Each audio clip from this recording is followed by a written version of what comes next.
Welcome to Bite at a Time Books, where we read you your favorite classics one bite at a time. My name is Bree Carlile, and I love to read, and wanted to share my passion with listeners like you. Be sure to follow the show on your favorite podcast platforms so you get all the new episodes. Or you can follow the show on YouTube, where we have playlists for all the stories. You can find us on all the social medias at Bite at a Time Books, or on our website, biteatatimebooks.com, where you can also sign up for our newsletter for more information on what we're reading and what's coming next for the podcasts. We're part of the Bite at a Time Books Productions Network. If you'd also like to hear what inspired your favorite classic author to write their novels, and what was going on in the world at the time, check out the Bite at a Time Books Behind the Story podcast, Tuesdays, wherever you listen to podcasts. Today we'll be continuing Dracula by Bram Stoker. Chapter 12. Bite 4. Dr. Seward's Diary. 20th September. Only resolution and habit can let me make an entry tonight. I'm too miserable, too low-spirited, too sick of the world and all in it, including life itself, that I would not care if I heard this moment the flapping of the wings of the Angel of Death. And he has been flapping those grim wings to some purpose of late. Lucy's mother and Arthur's father, and now... Let me get on with my work. I duly relieved Van Helsing in his watch over Lucy. We wanted Arthur to go to rest also, but he refused at first. It was only when I told him that we should want him to help us during the day, and that we must not all break down for want of rest, lest Lucy should suffer, that he agreed to go. Van Helsing was very kind to him. "Come, my child," he said. "Come with me. You are sick and weak, and have had much sorrow and much mental pain, as well as that tax on your strength that we know of. You must not be alone, for to be alone is to be full of fears and alarms. Come to the drawing room, where there's a big fire, and there are 2 sofas. You shall lie on one, and I on the other, and our sympathy will be comfort to each other, even though we do not speak, and even if we sleep." Arthur went off with them, casting back a longing look on Lucy's face, which lay in her pillow, almost wider than the lawn. She lay quite still, and I looked round the room to see that all was as it should be. I could see that the professor had carried out in this room, as in the other, his purpose of using the garlic. The whole of the window sashes reeked with it, and round Lucy's neck, over the silk handkerchief which Van Helsing made her keep on, was a rough chaplet of the same odorous flowers. Lucy was breathing somewhat stertorously, and her face was at its worst, for the open mouth showed the pale gums. Her teeth, in the dim, uncertain light, seemed longer and sharper than they had been in the morning. In particular, by some trick of the light, the canine teeth looked longer and sharper than the rest. I sat down by her, and presently she moved uneasily. At the same moment, there came a sort of dull flapping or buffeting at the window.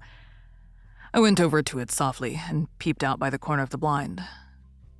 There was a full moonlight, and I could see that the noise was made by a great bat, which wheeled round, doubtless attracted by the light, although so dim, and every now and again struck the window with its wings. When I came back to my seat, I found that Lucy had moved slightly, and had torn away the garlic flowers from her throat. I replaced them as well as I could, and sat watching her.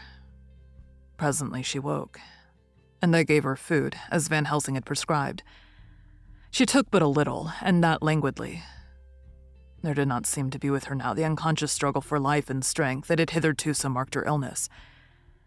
It struck me as curious that the moment she became conscious, she pressed the garlic flowers close to her.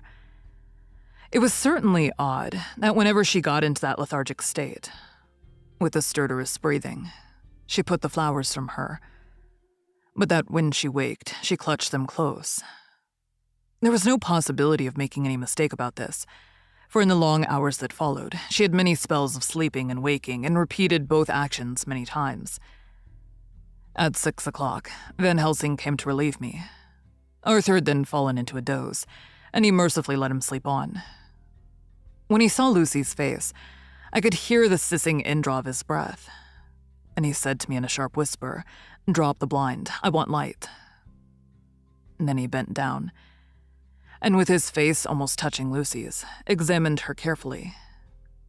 He moved to the flowers and lifted the silk handkerchief from her throat.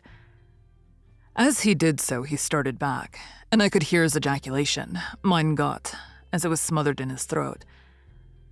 I bent over and looked too, and as I noticed, some queer chill came over me. The wounds on the throat had absolutely disappeared. For fully 5 minutes, Van Helsing stood looking at her, with his face at its sternest.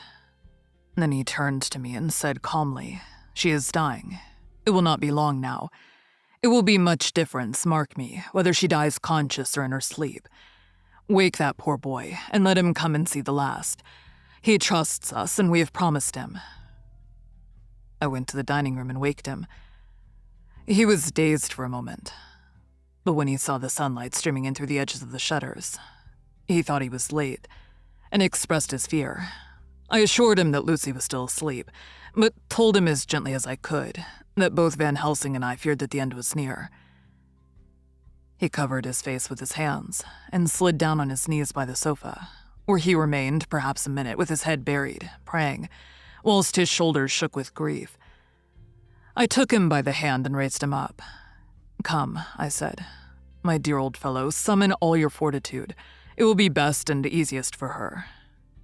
When we came into Lucy's room, I could see that Van Helsing had, with his usual forethought, been putting matters straight and making everything look as pleasing as possible. He had even brushed Lucy's hair, so that it lay on the pillow in its usual sunny ripples.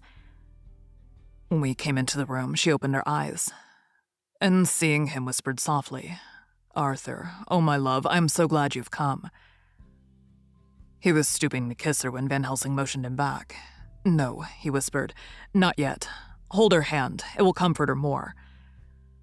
So Arthur took her hand and knelt beside her, and she looked her best, with all the soft lines matching the angelic beauty of her eyes. And then gradually her eyes closed, and she sank to sleep. For a little bit, her breast heaved softly, and her breath came and went like a tired child's. And then insensibly, there came the strange change which I had noticed in the night. Her breathing grew stertorous. The mouth opened, and the pale gums, drawn back, made the teeth look longer and sharper than ever.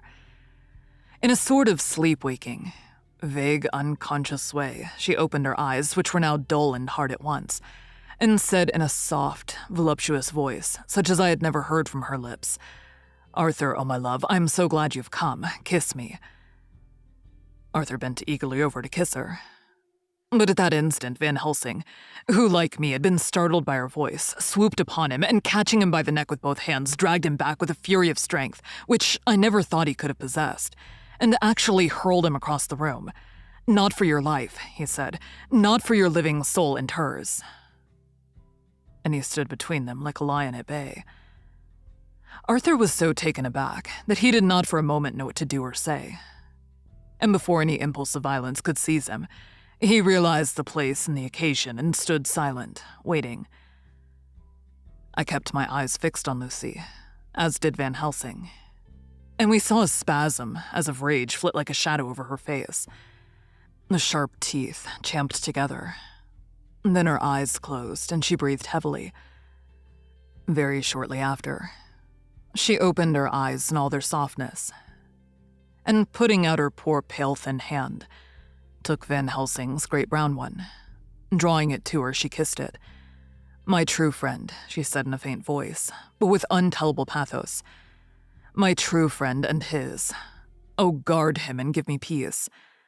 "I swear it," he said solemnly, kneeling beside her and holding up his hand, as one who registers an oath. Then he turned to Arthur and said to him, "Come, my child. Take her hand in yours and kiss her on the forehead, and only once." Their eyes met instead of their lips, and so they parted. Lucy's eyes closed, and Van Helsing, who had been watching closely, took Arthur's arm and drew him away. And then Lucy's breath became stertorous again, and all at once it ceased. "It is all over," said Van Helsing. "She is dead." I took Arthur by the arm and led him away to the drawing room, where he sat down and covered his face with his hands, sobbing in a way that nearly broke me down to see. I went back to the room and found Van Helsing looking at poor Lucy, and his face was sterner than ever. Some change had come over her body. Death had given back part of her beauty, for her brow and cheeks had recovered some of their flowing lines. Even the lips had lost their deadly pallor. It was as if the blood, no longer needed for the working of the heart, had gone to make the harshness of death as little rude as it might be. We thought her dying whilst she slept, and sleeping when she died. I stood beside Van Helsing and said, well, poor girl. There is peace for her at last. It is the end." He turned to me and said with grave solemnity, "Not so. Alas, not so. It is only the beginning." When I asked him what he meant, he only shook his head and answered, "We can do nothing as yet. Wait and see." Thank you for joining Bite at a Time Books today, while we read a bite of one of your favorite classics. Again, my name is Bree Carlile, and I hope you join us tomorrow for the next bite of Dracula. If you enjoyed our show, be sure to follow us so you get all the new episodes. We would also love for you to drop us a rating on your favorite podcast platform. You can catch us on all the social medias at Bite at a Time Books, or check out our website, biteatatimebooks.com, where you can sign up for our newsletter. Our show is part of the Bite at a Time Books Productions Network. If you would also like to hear about the authors who write the books we read on the show, check out the Bite at a Time Books Behind the Story podcast, wherever you listen to podcasts, or on biteatatimebooksbehindthestory.com.